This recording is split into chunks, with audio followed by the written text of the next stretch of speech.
Paul. Hi there. Hi. My first question, yes, it's the obvious one. Heading into the scorecards, how are you feeling about the fight? Did you feel like you had done enough to win? You know, straight after the fight, I was very disappointed.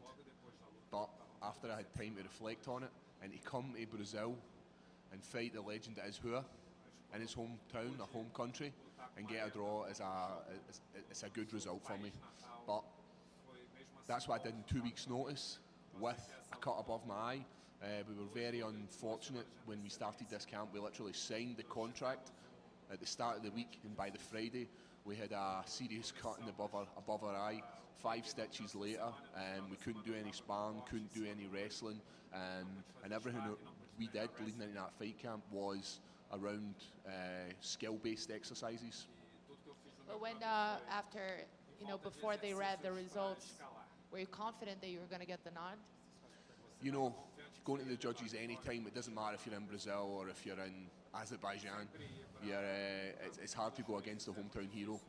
But so a draw is a fair representation. He had more time in the top position, but he wasn't doing anything, whereas I did more work in the first round with regards to strikes and securing the takedown at the end of the round. I believe that I had more control than he did. But it's like you said, you're happy with the result given the circumstances, and that's entirely understandable. But it's sort of kind of a weird result to plan around, right? Because when you're coming off a win, you're just kind of like, okay, so I can call this person out or plan for a top 15, or you're coming off. Now, like, how do you plan your next steps? Where do you go from here? Do you have anything in mind already? The next step is there's rumours that UFC Glasgow is going to happen. That'd be in my hometown.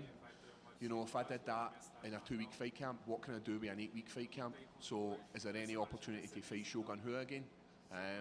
Only he'd be able to tell you that, because I would take that fight in a heartbeat. Going with how his face looked after that fight, I can't see him accepting that fight. There's something that you said after the fight that didn't really get translated. You said that you had come here. Did you say that you had come here to retire, Shogun? I had that in the back of my head. You know, I didn't tell the media that, but I had told my coaches that.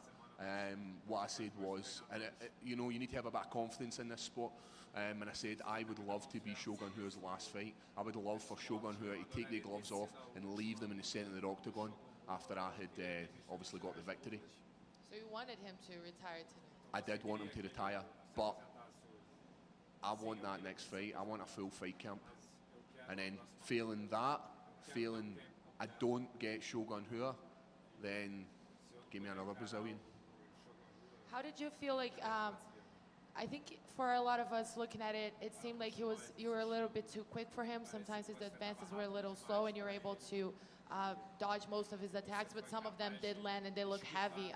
How did you absorb, were those shots as powerful as they looked? Did you feel his power at all, and did anything surprise you about him?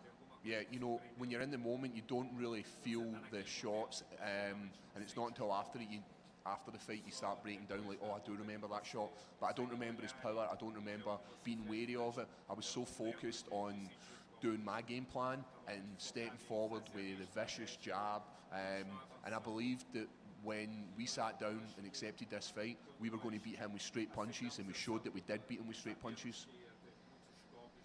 Just a quick question. When most of people were picturing this fight, most of people imagine Shogun trying to keep it on the feet and you going for takedowns to use your jiu-jitsu. Were you surprised when Shogun was the one going for takedowns, especially in the rounds 2 or 3, I guess? Yeah, I was written off for that fight. You know, to take a fight in 2 weeks' notice, to fight a legend in his hometown, or home country, sorry, I keep saying town, apologies. I was the underdog, and he had all the pressure. I had nothing to lose. This was win-win for me. If he had beat me, I get beat off a world-level fighter. If I had beat him, then I beat a world-level fighter. He had all the pressure, and that showed. And the minute I landed that first body kick, he was like, he took notice of the power that I had. As you said, I was too long for him. And my youth played into that. You're calling for a rematch with him in your home country. With a full camp, how do you envision this fight going? Yeah, the areas where we fell short would have been off our back, and we would have maybe worked some different attacks. I was always looking for that submission. He didn't land very many shots on the ground. So when we go back, we'll analyse that and we'll see where that submission's coming from. That's what I'm looking for in this next fight. Obviously, I'd love to knock him out. Hi, here. How you doing? First of all, what happened in the fight that surprised you? Anything happened that surprised you? And second, do you think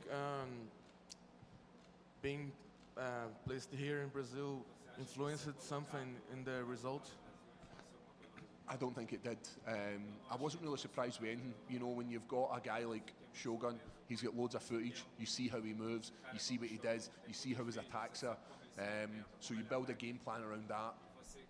So nothing surprised me. The fans were incredible. To be involved in walking out and even getting booed and people telling me that they're going to cut my head off.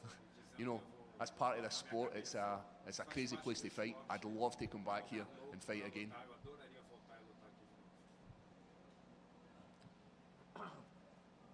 Do you think the fight taking place in Brazil influenced something in the result on the judges' score? Sorry, can you repeat that? Do you think the judges' score was influenced by the fight taking place here in Brazil? You know, it could have a factor, but you know what? These judges are professional and they judge the fight on what they believe they see. So I can't really say that it goes one way or the other. You know, the right decision was made at that time for the judges, so I can't say they're wrong. I would never ever say that. That's their job.